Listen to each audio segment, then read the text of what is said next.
Assalamualaikum semuanya. Oke, di video kali ini kita akan menjelaskan atau belajar sedikit secara singkat mengenai materi metodologi studi Islam. Apa aja sih sebenarnya yang ada di mata kuliah metode studi Islam?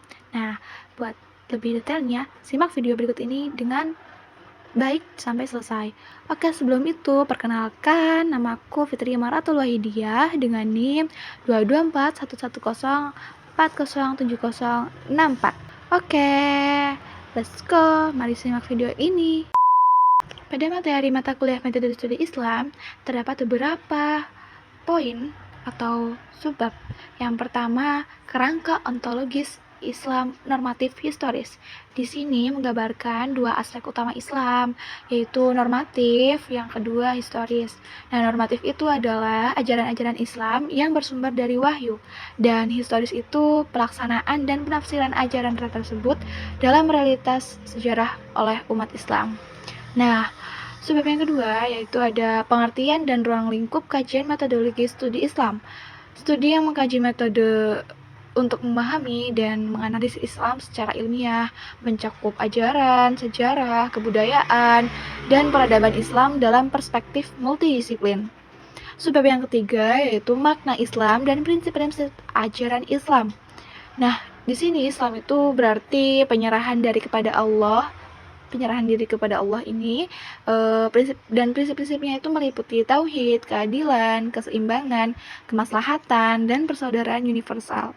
Oke, selanjutnya sebab yang keempat itu ada sumber dan pokok ajaran Islam, yaitu Al-Quran. Seperti yang kita ketahui, Al-Quran itu adalah kitab suci utama dalam agama Islam yang menjadi pedoman utama dalam segala aspek kehidupan umat Islam atau Muslim, baik spiritual, moral, maupun sosial.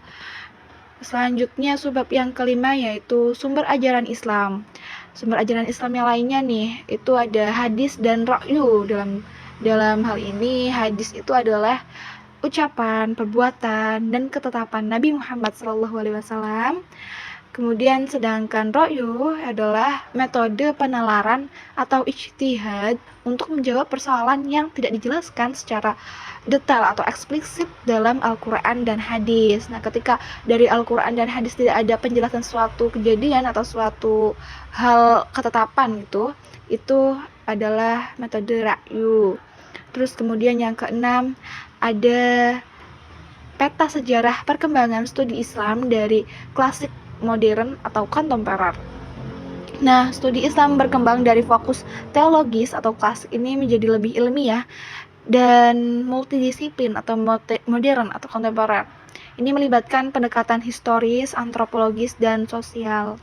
Nah, dimana selanjutnya historis, antropologis, dan sosial ini dijelaskan pada sebab selanjutnya. Oke, sebab yang ketujuh itu ada pendekatan teologis dalam studi Islam.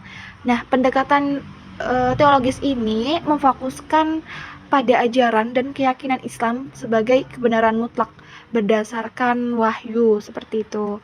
Kemudian yang sebab ke-8 itu ada pendekatan antropologis dalam studi Islam. Nah, di sini itu mempelajari Islam sebagai fenomena budaya yang dipengaruhi oleh tradisi lokal dan kebiasaan masyarakat dalam praktik keagamaan. Dan selanjutnya, sebab yang ke-9 ada pendekatan fenomenologis dalam studi Islam. Di sini, fenomenologis itu menekankan pada pemahaman pengalaman keagamaan umat Islam sebagaimana yang dirasakan oleh individu dan komunitas tanpa menghakimi benar atau salahnya. Dan selanjutnya itu ada pendekatan sosiologis dalam studi Islam, itu di mana pendekatan sosiologis ini menganalisis pengaruh ajaran Islam dalam membentuk struktur sosial dan bagaimana masyarakat menjalankan agama dalam konteks sosial. Yang selanjutnya, sebab yang ke-11 itu ada pendekatan filosofis dalam studi Islam, yaitu di sini mengkaji Islam melalui refleksi mendalam tentang konsep-konsep dasar. Nah, konsep dasar ini seperti Tuhan, manusia, dan alam dengan pendekatan yang rasional. Seperti itu. Terus selanjutnya nih ada subbab yang ke-12 yaitu pendekatan psikologis dalam studi Islam. Di dalam materi pendekatan psikologis ini tuh mengkaji pengaruh Islam terhadap kepribadian, perilaku, dan kesejahteraan psikologis individu dan komunitas Muslim. Dan yang terakhir, pendekatan feminis dalam studi Islam. Ini sebab yang ke-13 ya teman-teman. Di sini tuh pendekatan feminis mengkaji ajaran Islam dalam kaitannya dengan kesetaraan gender, peran perempuan, dan perjuangan melawan diskriminasi berbasis gender dalam tradisi Islam. Nah, seperti yang kita pahami bahwa dari sejarah mengenai perempuan dari zaman dahulu di Muslim sampai sekarang, maksudnya sebelum adanya Islam sampai sekarang itu sangat panjang ya teman-teman. Dan di sini juga kita mempelajari hal itu. Oke, mungkin cukup sekian dari apa yang bisa saya sampaikan. Apabila kurang lengkap atau kurang jelas, bisa komen di kolom komentar. Oke, terima kasih. Wassalamualaikum warahmatullahi wabarakatuh.